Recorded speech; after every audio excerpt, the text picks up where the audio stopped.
hey ladies, I've kind of got a conglomeration here of July 4th, which we just passed, and also Vacation Bible School, where we talked about the armor of God. And there were just a couple of things I really wanted to share with you because they really struck home to me. I do want to share with you that we did talk about the good kingdom and the bad kingdom with Vacation Bible School with children, and I've never done that before. And it was just a way that it came across. We were able to explain that, evil came into the world by a fallen angel because he wanted to be God. And lots of times we talked about kings that wanted to be God. And, it just made it an easy way for them to understand how sin came into the world. We just constantly tell them about the love of God, and absolutely that's what we want them to know and understand. But we also want them to know how we have a fallen world and how to maneuver that. And part of that is through the armor of God. So as we were studying the armor of God, and we talked about the helmet of salvation and also the shield of faith, the sword of the Spirit, the shoes of peace, and also the breastplate of righteousness. It just came together so well, and we were able to really talk about it. But I want to tell you, each time we talked about a king. And this particular day, we were talking about Solomon. And when we talk about all of this, we have to also understand how we put all of this together and how we can live each day trying to do what God asks us to do. So we talked about two kings that were evil, and they were evil in God's sight. They did all the things wrong. But then we also talked about another king, and it was King Solomon. I don't know if you know him or not, but he was David's son. And King David, if you don't know him, he was a man after God's own heart. Did he mess up? Absolutely. But he constantly turned around and came back to God because he loved the Lord with all his heart. And so Solomon was his son, and that is who God had picked to take over the kingdom after David.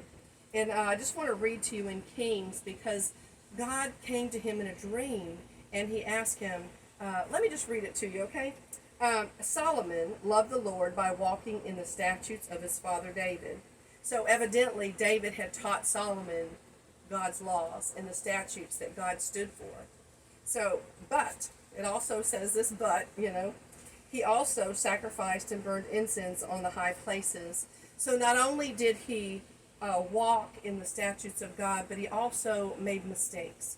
And that's the way all of us are. We all make mistakes. But this is what's kind of cool about Solomon, is that this is what happened. At Gibeon, the Lord appeared to Solomon in a dream at night, and God said, "Ask, what should I give you?" Now I know I talked to the kids about what kind of things would you ask God for, and there was all kinds of answers, and then I had to kind of give them some suggestions about, what would you ask for? Would you ask for a car? Would you ask for a new house? Would you ask for more ice cream or a different school, or what kind of things you would really ask for? And, when we think about that, we do that every day. We ask God for things and stuff.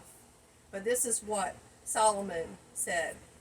He said, and Solomon replied, "You have shown great and faithful love to your servant, my father David, because he walked before you in faithfulness, righteousness, and integrity." And we talked about those words with the kids, we have to be full of faith. We have to be right in the eyes of God, so we have to know who he is. And then integrity, we have to walk where people recognize that if someone were to say something bad about you or say something that wasn't true, that someone would go, "Oh, absolutely not. We know that person. They're going to walk in integrity." So that's how he walked. And then he said, "Lord my God, I am just a youth with no experience in leadership." He recognized, his shortcomings. And then he said this, "So give your servant a receptive heart to judge your people and to discern between good and evil."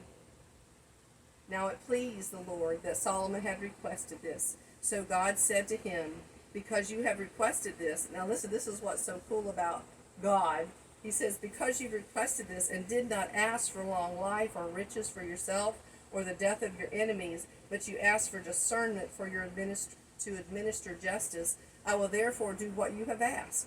I will give you a wise and understanding heart, so that there has been never anyone like you before, and never will be again. And that's what's so cool about that. He asked for wisdom. He didn't ask for all the stuff, but he asked for wisdom so that he could discern and run his kingdom the way he should.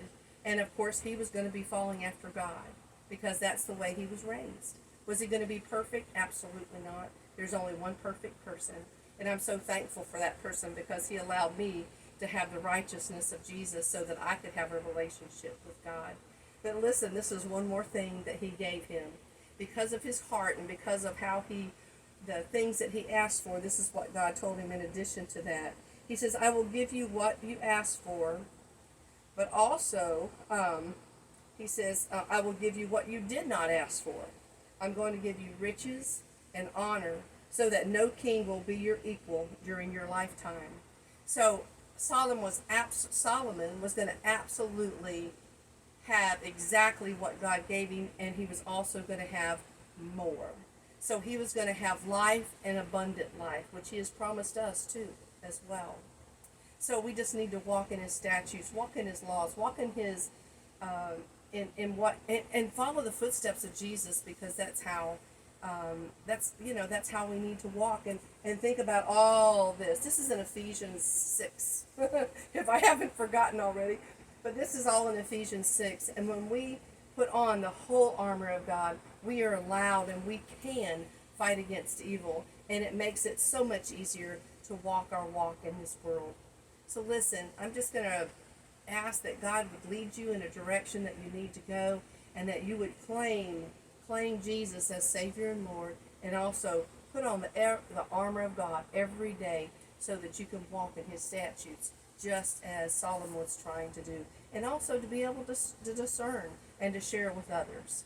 So with that said, I'm going to let you go, and you guys have a great week. See you later.